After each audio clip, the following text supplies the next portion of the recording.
বিগত প্ৰায় কেইবাটাও বছৰ আমি বিশেষকৈ কেব চালকসকলে আমাৰ হৈ থকা সমস্যাসমূহ উপস্থাপন কৰি চৰকাৰৰ দৃষ্টি আকৰ্ষণ কৰাবলৈ চেষ্টা কৰি আহিছোঁ। আমি বিভিন্ন সময়ত প্ৰতিবাদ সাব্যস্ত কৰিছোঁ গণতান্ত্ৰিকভাৱে। আমি সচল ধৰ্ণাস্থলীত ৪৮ ঘণ্টা অনশন ধৰ্মঘট কাৰ্যসূচী কৰি মুখ্যমন্ত্ৰী ডাঙৰীয়াৰ এই সমস্যাসমূহ উপস্থাপন কৰাব চেষ্টা কৰিছোঁ। আমি প্ৰায় শতাধিক কেব চালকে মিলি সচল ধৰ্ণাস্থলীত আমি মুণ্ডন কাৰ্যসূচী কৰি আমাৰ সমস্যাসমূহ দৃষ্টিগোচৰ কৰাব বিচাৰিছোঁ। এই গোটেই কাৰ্যসূচীসমূহ কৰি থকাৰ পাছতো আজি তাৰিখলৈকে অসম চৰকাৰ বা অসম পৰিবহণ বিভাগটোৱে আমাৰ চালক শ্ৰমিকসকলৰ ন্যূনতম সমস্যা এটাও সমাধান কৰিবলৈ সক্ষম নহ'ল। বিশেষকৈ আমি কেব চালকসকলৰ কথা কওঁ, দীৰ্ঘদিনে এই পুঁজিপতি বনিয়াই যিদৰে আমাক শোষণ আৰু লুণ্ঠন কৰি এক প্ৰকাৰ আমাৰ স্বাভিমানী চালকসকলক ভিক্ষাৰী হ'বলৈকে বাধ্য কৰালে, ইয়াৰ কাৰণে একমাত্ৰ আমি জগৰীয়া কৰোঁ অসম চৰকাৰ আৰু পৰিবহণ বিভাগটোক। আপোনালোকে জানিব যে সময়ে সময়ে মুখ্যমন্ত্ৰী ডাঙৰীয়াই যেতিয়াই কেব চালকৰ কথা কয় তেতিয়াই কেৱল মাত্ৰ এটা সাম্প্ৰদায়িক কথাৰে তেওঁ আৰম্ভ কৰে। তেওঁ কয় যে অচিনাকি চালক গৰিষ্ঠ সংখ্যক আছে কেব চালক সমাজখনত।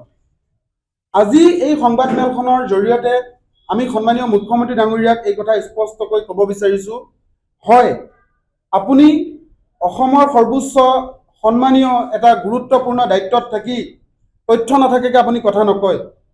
আমাৰ মাজত অচিনাকি চালক যথেষ্ট সংখ্যক আহিছে। কেনেকৈ আহিছে, কোনে অনুজ্ঞা পত্ৰ দিলে, এই কথাসমূহৰ কাৰণে আপুনি প্ৰাথমিক তদন্ত কৰি আজি তাৰিখলৈকে কেইজন অচিনাকি চালকক চিনাক্ত কৰি বহিষ্কাৰ কৰালে তাৰ উত্তৰটো আমাক লাগে। আমি মানি লৈছোঁ মুখ্যমন্ত্ৰী ডাঙৰীয়াৰ কথাত যে অচিনাকি চালকসকলে আমাৰ এই ক্ষেত্ৰখন দখল কৰিছে। হয় মুখ্যমন্ত্ৰী ডাঙৰীয়া, যে আজি তাৰিখত এনেকুৱা এটা পৰিস্থিতি হৈছে, অসমত কেব সেৱা আগবঢ়াই তেওঁলোকে অসমীয়া ভাষা নাজানে, অসমীয়া ব্যৱহাৰ নাজানে, অসমীয়া সংস্কাৰ নাজানে, তেওঁলোকে বিভিন্ন ধৰণৰ চিলঠীয়া ভাষা কয়। এই ব্যক্তিসকলক খেদি আইনীগতভাৱে ব্যৱস্থা গ্ৰহণ কৰি আমাৰ খিলঞ্জীয়া চালকসকলৰ কাৰণে ক্ষেত্ৰখন সুৰক্ষিত কোনে কৰিব? মুখ্যমন্ত্ৰী ডাঙৰীয়াই কেৱল মাত্ৰ ৰাজনৈতিক উদ্দেশ্য প্ৰণোদিত ভাৱেৰে চিনাকি অচিনাকি এই শব্দটো কৈ আমাৰ মাজত সংঘাত লগাব চেষ্টা কৰিছে, নে প্ৰকৃততে এই অচিনাকি ব্যক্তিসকলক আঁতৰাই অসমীয়া খিলঞ্জীয়া স্বাভিমানী চালকসকলক মূৰ তুলি জীয়াই থকাৰ জীৱন আৰু নিৰাপত্তা দিয়াৰ কাৰণে কিবা কাৰ্যসূচী হাতত লৈছে? এই কথাখিনি আমাক স্পষ্ট কৰিব লাগে। আজি পুঁজিপতি বনিয়াই যিদৰে আমাৰ অলা, উবেৰ, ৰেপিড', ছুইগি, এমাজন, ফ্লিপকাৰ্ট, ব্লেংকিট, বিভিন্ন আৰবান কোম্পানীত এই প্লেটফৰ্মৰ লগত জড়িত চালকসকলক, কৰ্মীসকলক যিদৰে অন্যায় কৰিছে, তাৰ বিৰুদ্ধে আজি তাৰিখলৈকে এটাও কিয় পদক্ষেপ গ্ৰহণ কৰা নাই? এখন শক্তিশালী আইন প্ৰণয়ন কৰিবলৈ কিয় অসম চৰকাৰ সক্ষম হোৱা নাই? তাৰ উত্তৰ আমাক মুখ্যমন্ত্ৰী ডাঙৰীয়াৰ পৰা লাগে। শ্ৰদ্ধাৰ সংবাদকৰ্মী বন্ধুসকল, আমি আপোনালোকৰ জৰিয়তে অসমবাসী ৰাইজ আৰু চৰকাৰৰ দৃষ্টি আকৰ্ষণ কৰাবলৈ আজি এই গোটেই কথা বতৰাখিনি ৰাখিছোঁ। প্ৰথম কথাটো হ'ল, অনলাইন এই যি আমাৰ ক্ষেত্ৰখনত জড়িত হৈ থকা কৰ্মীসকল, এই কৰ্মীসকল অসমৰে নহয় ভাৰতৰ অৰ্থনীতিত এক বলিষ্ঠ পদক্ষেপ গ্ৰহণ কৰি আছে।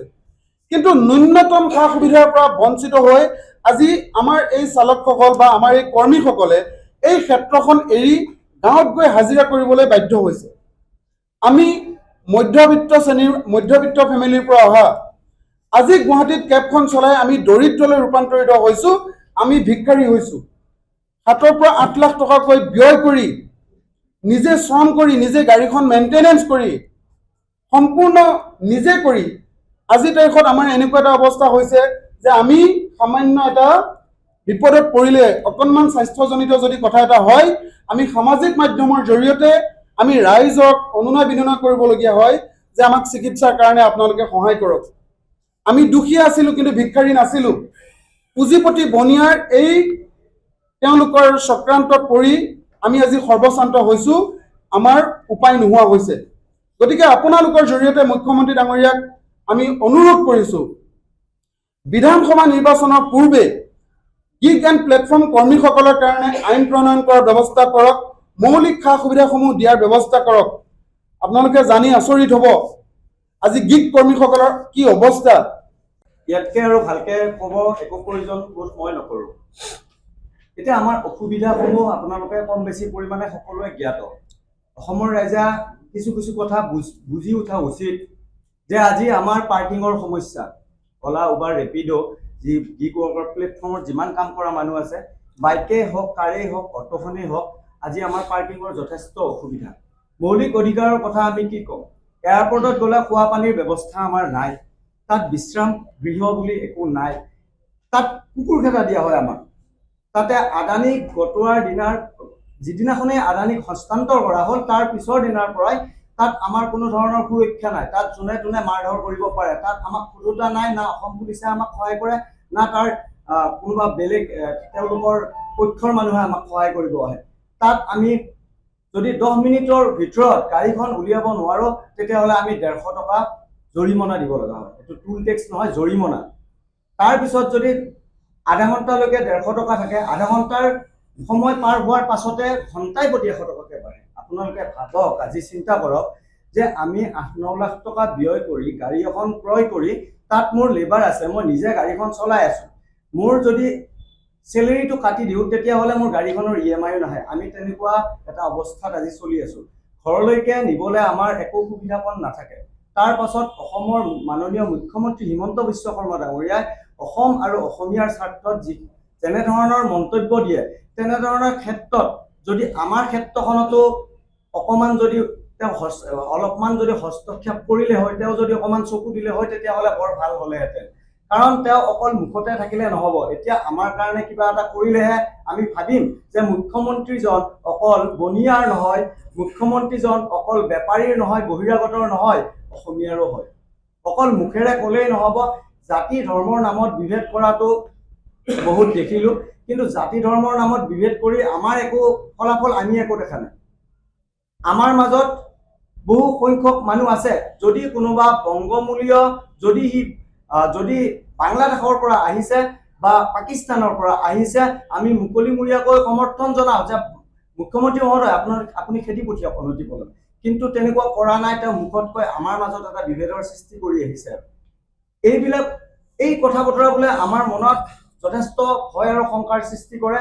আৰু অনাগত দিনত যদি এনেকৈ আমি থাকিবলগীয়া হয় তেতিয়াহ'লে ভৱিষ্যত প্ৰজন্ম অকল এইটো কথাই নহয় যে আজি অলা উবাৰ আমি চলাই আছোঁ আৰু ভৱিষ্যত প্ৰজন্মই আৰু গাড়ী নচলাব, আমিয়ে শেষ প্ৰজন্ম, এইটোতো নহয়। যদি আজিয়ে ঠিক নকৰোঁ তেতিয়াহ'লে অনাগত দিনত এনেদৰেই চলি থাকিব। সেয়েহে মুখ্যমন্ত্ৰী মহোদয়ক মই এটাই ৰিকুৱেষ্ট কৰোঁ, আমাৰ যিসকল পাৰ্কিঙৰ অসুবিধাৰ বাবে যধে মধে ফটো মাৰা হয়, আৰক্ষী প্ৰশাসনক তেওঁলোকক মই ৰিকুৱেষ্ট কৰোঁ, আমাৰ অৱস্থাটো বহুত বেয়া।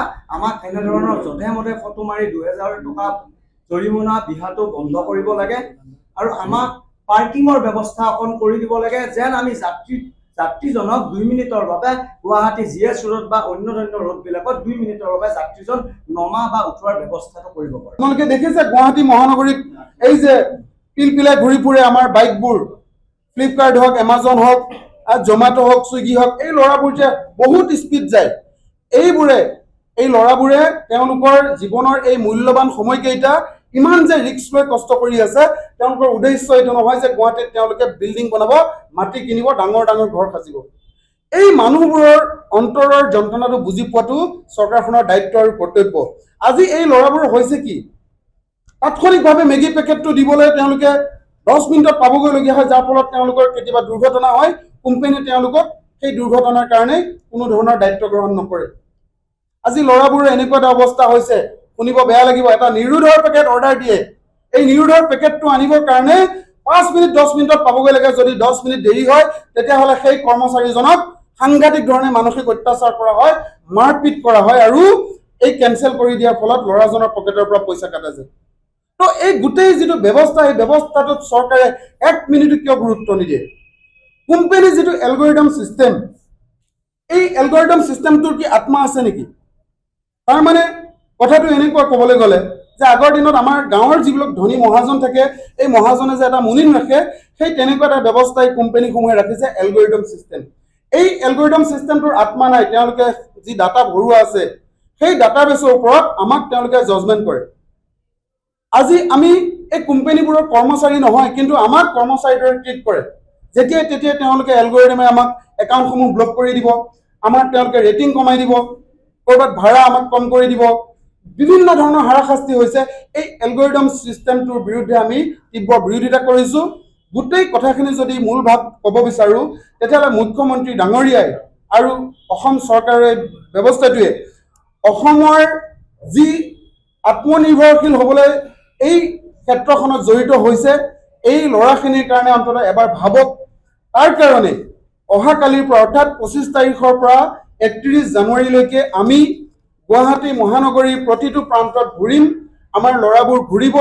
আমি হাতত একোডালকৈ ৰিবন পিন্ধিম, কলা ৰিবন, য'ত আমাৰ দাবীসমূহ লিখা থাকিব, এখন গুহাৰি পত্ৰ থাকিব। ইয়াৰ জৰিয়তে গুৱাহাটীৰ সচেতন মানুহ, অসমৰ সচেতন সমাজ আৰু চৰকাৰ দৃষ্টি আকৰ্ষণ কৰিবলৈ আমি এটা কাৰ্যসূচী ল'ম সংকল্প সপ্তাহ নামেৰে।